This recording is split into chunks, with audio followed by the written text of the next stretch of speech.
За та бүхэнд энэ орон мэндийг хүргэе.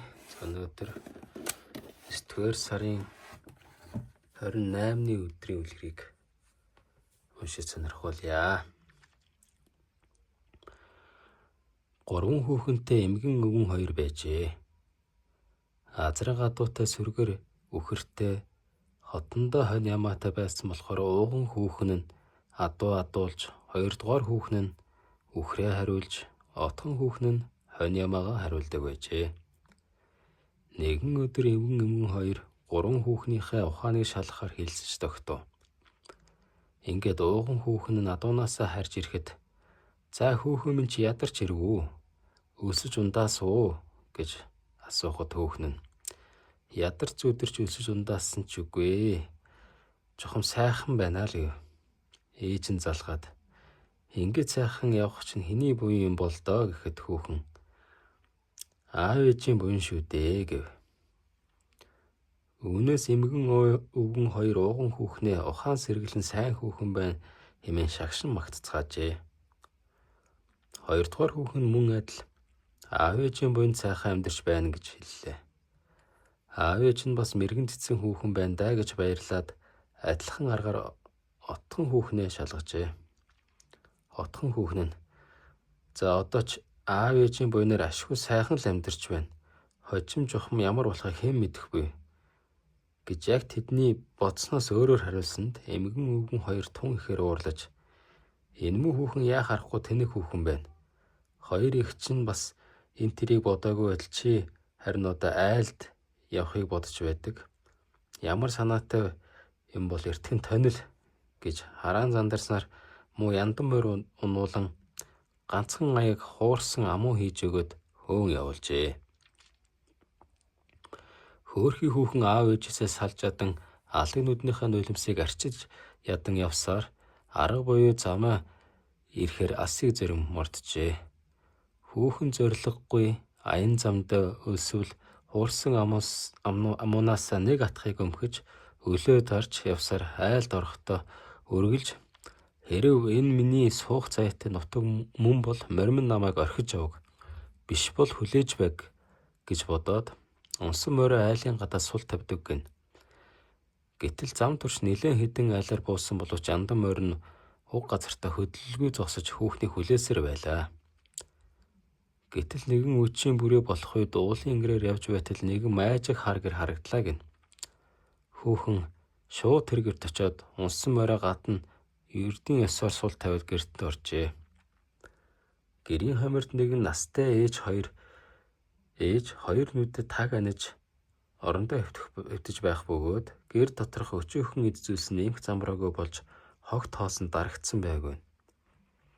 Хүүхэн үүд сөхөн харахад настай ээж нь "Хүүхэн минь өнөөдөр яагаад өдий орой төв" гэж санаа алдан халуурч хатсан сөөнх хоолоогоор жичрэн дуугарч өвдөж үлсхийн туйлд тулсан байдалтай 2 үг шигмдэхийг сонсоод туйлаас өрөвдөн ухасхийн гарч түлээ авчирч 100 нь гал хийж ус узалгаад настай ээжэд аягалсанд харин "За өнөөдөр юу болж ирвдээ? Алив нэг юм өмхий гол харлаад эсэхгүй юм байна" гэв. Хүүхэн аргаа барьж наачаа шид харсанд эрэгнэг дээр нь 2 эмтэрхий аяга нөхөө салгаастай хэдэн муу хоосонд сарнаас өөр юу ч байхгүй байв. Сандарч өөрийн дайлангаа тэмдэрсэнд эхийнхэн савлаж өгсөн хуурсан амуугаас хэдэн өмөх тулмын оролт байв. Хүүхэн хуурсан амуугаа буцалсан усанд дэвтээж өлсөж харалсан ээжийг өндийлхэн түшиж хэд ойчулсанд ээж "Ёо, одоо нэг жаахан дотор онгоолаа" гэж амандаа бовтнов. Шөнийн харанхуйд үүд нээгдэн нэгэн хүн орж ирвэ. Настай хэн билээ гэсэн шиг үүд рүү харвал харин идэж эвлүүлэхээр явсан ганц хүн байв. Үүнд настан их л гайхаж өөрийг нь түшиж байгаа хүнийг эргэж харвал дунд цагаан шүдтэй, торомгор харандтай, алмин улаан хацартай, үзэгсэлэнтэй үл таних нэгэн ийдэг бүсгүй үзэгджээ. Энэ үед настай ээж ухаж мэдээд хөнхий чиргсэн 2 нүднээсээ буурцгийн чинэлэлс туслуулан хөөрхий хаанаас ирсэн хэн гихчин ийм сайхан хүүхэн бэ гэж уяран талархан хэлхийн сацуу Хүүхэн түүнийг хэрхэн харгалцсныг ярьсанд хүү нь хэлэх үгээ олохгүй нулимс сонгов. Энэ өдөр шиг өсгөө үлдсэн жаахан амууга бүгдийг нь гүвж гурвуулаа үл залгаан энэ тэрийг ярьцаж хонжээ. Хүүхэн өглөө эртгэгч босож яндан хэрэг үцэнд хэдийн бараа сураггүй арилсан байв. За тэгээд хүүхэн заяасан газар минь энэ байна даа гэд учирсан залуутайгаа ураг барилдан энэ найртай амьдарч эхийгээ асран үгүйгээ олж осноо аривжуулан хэдэн жил болоод талаар билчих 5 хөшөө малтай эдэж өмсөхөр элбэг дэлбэг баян айлгуулж бас бондгор цагаан хүүтэй олжээ.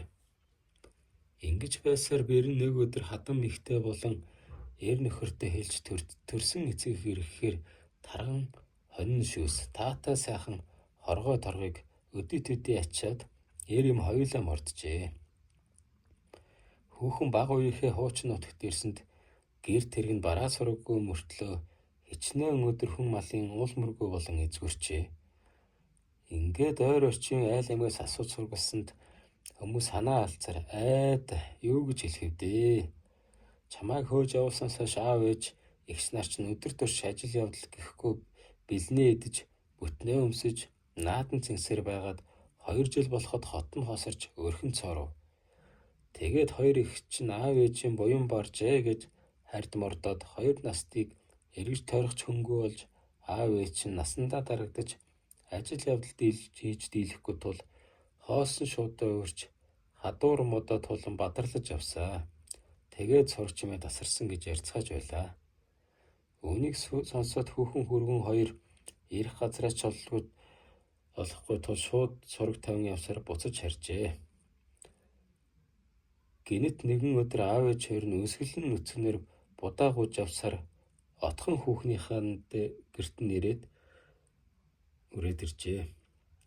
Хүүхэн нь бадарлан ирсэн ээж авдаа өвдөг нуглаж мөргөж хүний ёсоор зочлон 3 өдөр найр хийжээ. Ингээд ирэм хоёр 3 наснаа аллаглалгүй асран тижээж аятай сайхан амьдарч айл аймагтаа магтагджээ. За, гэдэг өнөөдөр үлгэр дуслаа.